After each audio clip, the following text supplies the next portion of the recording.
जितनी तनख्वाह मिलती है उस तनख्वाह पे एक एमएलए ईमानदारी से काम नहीं कर सकता?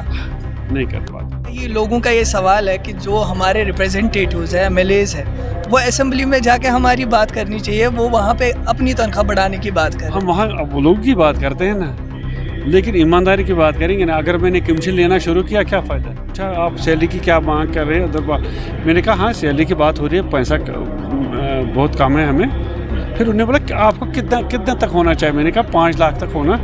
शोपियां के एमएलए शबीर कुल्ले साहब अभी हमारे साथ मौजूद है। बहुत बहुत शुक्रिया सर हमें वक्त देने के लिए। हाल ही में आपने एक स्टेटमेंट दिया जो काफ़ी ज़्यादा वायरल हो गया कि हमें जो है 5 लाख रुपए सैलरी चाहिए।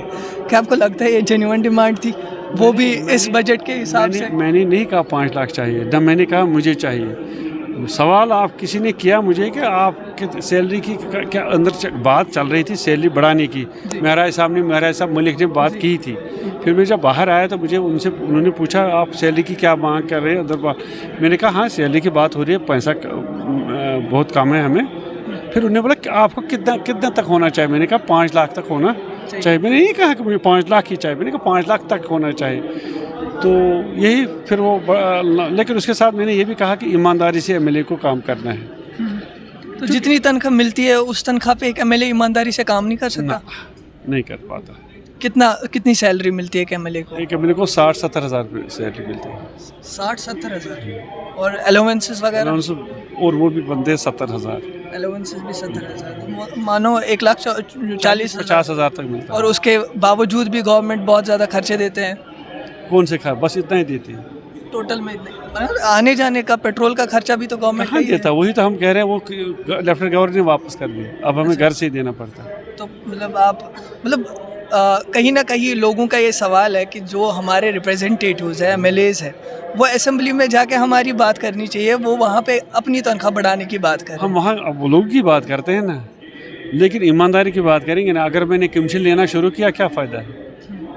हमारे 3-4 करोड़ रुपए सीडी फंड है, हमने 10-20% कमीशन लिए, वो तो बनता है 70-80 लाख। लेकिन हम वो ये कहते हैं कि हमें हलाल की कमाई है, हमारा जितना भी मिलेगा एमएलए से वही खर्च करो, और वो कमीशन सब छोड़ दो, अंडर द टेबल ऊपर द टेबल है सब। सिर्फ मेरा कंसेप्ट था कि ईमानदारी से लोग काम करें। तो आपको क्या लगता है कि सबसे ईमानदार जो असेंबली में अभी एमएलए है कौन है आपके नज़रिए से? सब इंशाल्लाह सब ईमानदार है। जम्मू से हैं, कश्मीर से सब ईमानदार है। तो आपसे जानना चाहूँगा, चूँकि ये बात तो होगी, ये ह्यूमरियस बात भी थी एक तरफ से, लेकिन अगर हम सीरियस डिस्कशन पे आएंगे तो कहीं ना कहीं हर एक जो अपोजिशन में लीडर है वो कहीं ना कहीं बोलते हैं कि 370 से जो है नेशनल कॉन्फ्रेंस बचना चाह रही है। इस बारे में आपका क्या स्टैंड है? नहीं, 370 से बचना नहीं चाहेंगे, उन्होंने पहले ही रजिस्टर किया है। सब लोग चाहते हैं कि 370 की बात उठे और पहले स्टेट की बात करें। 370 तो बात की बात है, स्टेट की बात होनी चाहिए। जब स्टेट एक स्टेप जब मिलेगा फिर दूसरा हम डायरेक्ट ऊपर नहीं जा सकते। कैजुअल लेबर्स का बहुत बड़ा मसला है और हमने उठाया, और उमर साहब ने भी अपनी तकरीर में कहा कि हमें ये इंसानी नहीं, ये सिर्फ एडमिनिस्ट्रेटिव नहीं, इंसानी मसला है। सजाद लोन साहब का कहना है कि बहुत बार जो है ऐसी कमिटीज़ बनाई गई कैजुअल लेबर्स के लिए, लेकिन फिर जो है कोई भी उसका फ़ायदा नहीं पहुंचा, और शायद इस बार भी जो है चीफ मिनिस्टर उमर अब्दुल्ला ने एक कमेटी लगाई है और इसके बाद भी भरोसा नहीं है कि कुछ कैजुअल लेबर्स का कुछ हो सकता है कि नहीं हो सकता। देखिए, सजाद साहब एक सियासतदान है, उन्होंने भी हुकूमत की है 5 साल, इससे पहले भी की है 5 साल, तो उनने क्यों नहीं ये किया? उनको भी उस वक्त करना चाहिए था, किया उन्होंने भी नहीं किया। अब ये हुकूमत अगर ये इन पर कहती है कि ये नहीं कर रहेगी, उन्होंने भी नहीं किया, लेकिन करना तो है, किसी न किसी टाइम पे तो करना है। लेकिन मुझे लगता है उमर साहब जो है वो जो कहता है वो करता है, मतलब वो इस तरह झूठे वो वादे नहीं करता।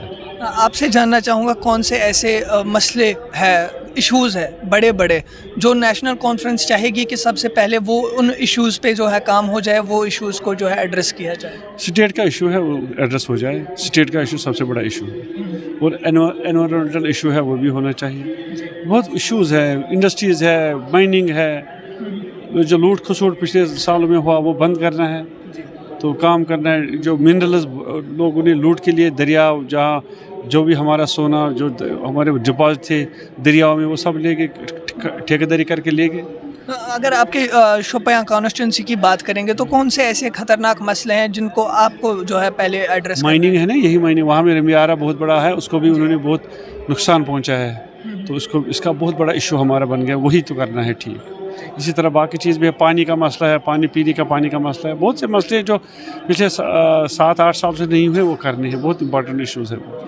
بہت بہت شکریہ ہم سے بات کرنے کے لیے. شبیر احمد کلے صاحب ہمارے ساتھ موجود تھے, بے ساختہ طور پہ ان سے باتیں کی, سوالات کیے, جن کے انہیں جوابات بھی دیے. جوابات صحیح دیا غلط دیا اس کا فیصلہ آپ کریں گے. تب تک کے لیے آپ دیکھتے رہے نارتھ ویسٹ میڈیا سروس. فی امان اللہ.